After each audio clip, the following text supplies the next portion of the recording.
Chag Sameach, Gemar Tov, a gut gebencht Yor. If you can think of anything worse, don't tell me. I don't think I want to know, and I'm not sure I could handle it. The year that ended Wednesday afternoon saw an inordinate, a horrifying number of parents burying their children. If we go into it, start thinking about it, we'll all start crying, and what if we can't stop?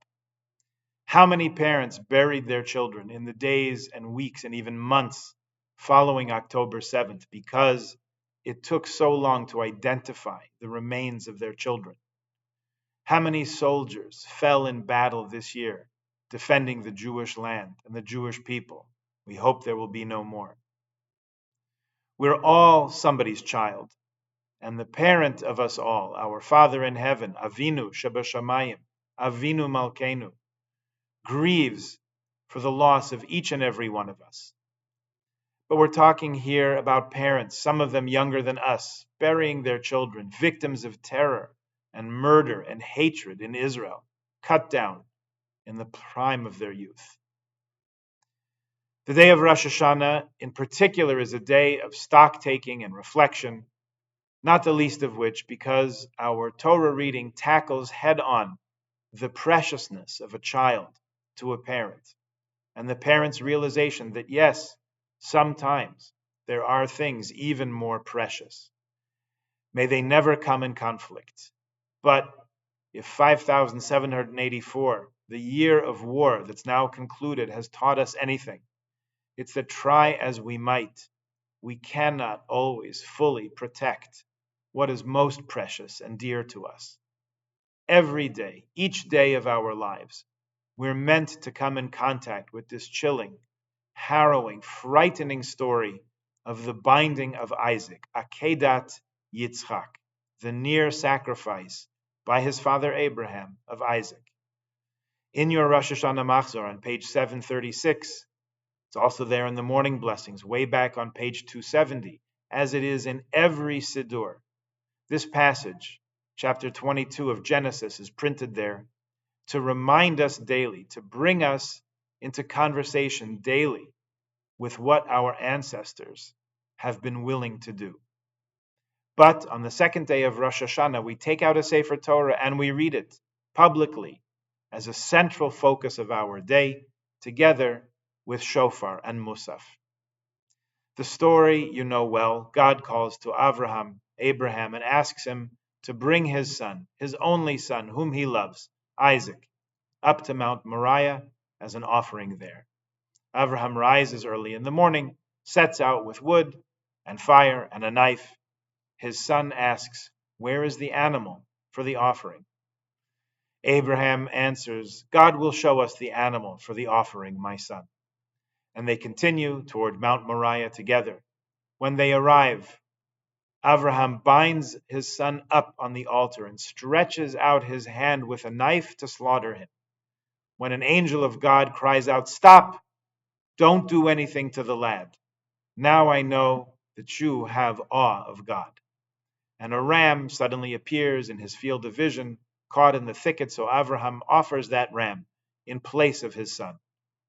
Our tradition tells us that the smaller of the ram's two horns was the shofar, sounded at Mount Sinai, at the revelation of the Torah in front of all Israel. The larger of the two horns will be sounded at the moment of the Messiah's arrival to announce the end of war and suffering and poverty and death and misery for all humankind. The shofar that we sound on Rosh Hashanah is to remind us of that moment and to remind us what we have to look forward to. In our days, we can ask, is there a need for us to remember that parents have been willing to sacrifice their children? The question is that much stronger in our days. My Rosh Yeshiva, Rabbi Wolshansky, of blessed memory, who passed away this winter, taught me the Pirush of the Torah Temima on a verse that we say frequently. We say, "V'zacharti es brisi Yaakov, v'af es brisi Yitzchak, v'af es brisi Avraham es kor, v'ha'aretz es kor." It's from chapter 26 of Leviticus, right in the middle of the Torah. We'll read it. We read it on Musaf of Rosh Hashanah. It says, translating directly, "I will remember my covenant with Jacob, and also my covenant with Isaac, and also my covenant with Abraham I will remember, and I will remember the land. We assume no poetics here. If it says a word, it means it. And if a word isn't there, that's also something significant. I will remember my covenant with Jacob, and my covenant with Isaac, and I will remember my covenant with Abraham, and I will remember the land, says God, meaning the land of Israel, of course. What's missing? The word remember, as core, I will remember, speaking about the covenant with Isaac. Where's the remembrance of the covenants with Isaac? Isaac, who was willing, who allowed himself to be bound on the altar by his father and almost slaughtered as an offering. Why doesn't God promise to remember that? Because, says the Torah Tamima, quoting Torah's Kohen, when something is brought on the altar as an offering, it is as if the offering were actually carried out. Therefore, the ashes of Isaac are tzavor al gabe hamizbeach. They are there all the time before God. Remembrance, zikaron, applies to something that's not in your field of vision. Something that's before your very eyes does not need remembrance because you can't stop thinking about it. You can't take your eyes off it. It stands there right in front of you. So it is with Isaac's near sacrifice. There's no remembrance because there's no forgetting. Both the willingness of parent and child are present at all times before God Almighty. We sound the shofar on Rosh Hashanah 100 times to remind ourselves, but really, we think of it all the time, and God sees it all the time, at every moment. Menorahs HaMa'or lists no fewer than 10 things the shofar should remind us of. Of course, the binding of Isaac, as we've been discussing, the ingathering of exiles, crowning God as King of the universe, the main work of Rosh Hashanah. And let's think about this one for a moment, the creation of humankind and our purpose in this world on this earth.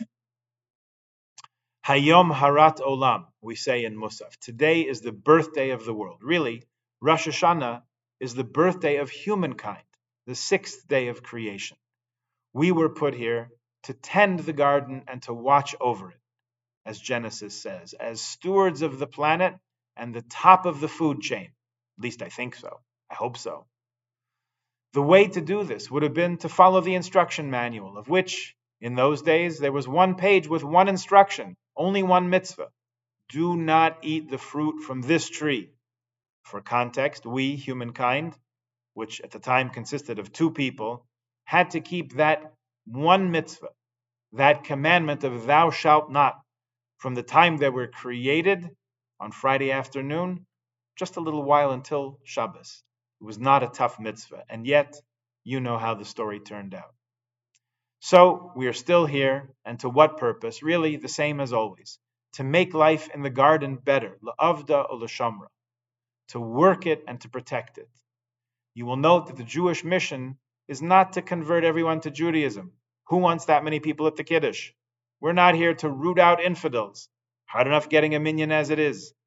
We're here to bring godliness into the world, meaning to transform the world, make it better, make it more holy, more nurturing, and more sustaining of life.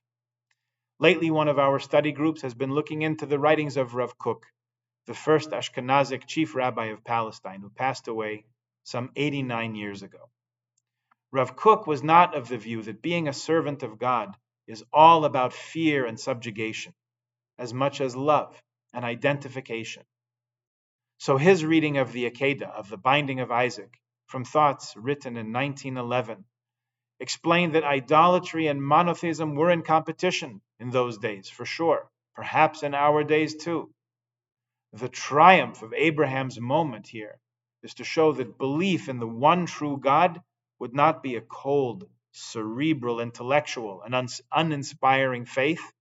Rather, it would infuse a person's entire being with passion and motivation. Rav Kook looks at the entirety of the story from beginning, including to how it ends, not just any one isolated moment in it, and sees that in total, the message for us to take along with us is that a parent could never be brought to harm their child. The Midrash explains that God said, bring him up, but it did not say, actually, sacrifice him. For that reason, we call it the binding of Isaac and not the sacrifice of Isaac. The true moral call of the Akedah is do not stretch out your hand against the lad. Do not do him any harm. That's the lesson we're supposed to internalize. So, in a time where parents are called upon to see their children go out to the battlefield as offerings, and many of them have actually become korbanos, Rahman al-Islam, in a time where to our sorrow, to our horror, the inexplicable terror of seeing Jewish children once again reduced to ash, the insight of Isaac's ashes, tzavor al gabe hamizbeach, placed there, lying there on the altar, should be present at all times, right before God's eyes, so to speak. We should not doubt that there's any forgetfulness, any turning away of God's face from those awful things we heard about now almost a year ago. We will mark the yortzeit of those Kedoshim slaughtered al Kiddush Hashem simply because they were Jews on Shmini Atzeret, when we will dance, and will dance with tears. At the time now of sounding the shofar, we should think about accepting God as our sovereign and being accepted as God's people as we hopefully begin to emerge from a long, dark night of fear and violence and hatred directed at us in Israel, in Toronto, and around the globe. We join our prayers to those of our people around the world on Rosh Hashana in praying for, in working for, in hoping for, trusting in a better future of more peace, of more security, of more love, and of an end to bloodshed and tears. But Yom Tif, Chag Sameach, Gemar Chatima Tova.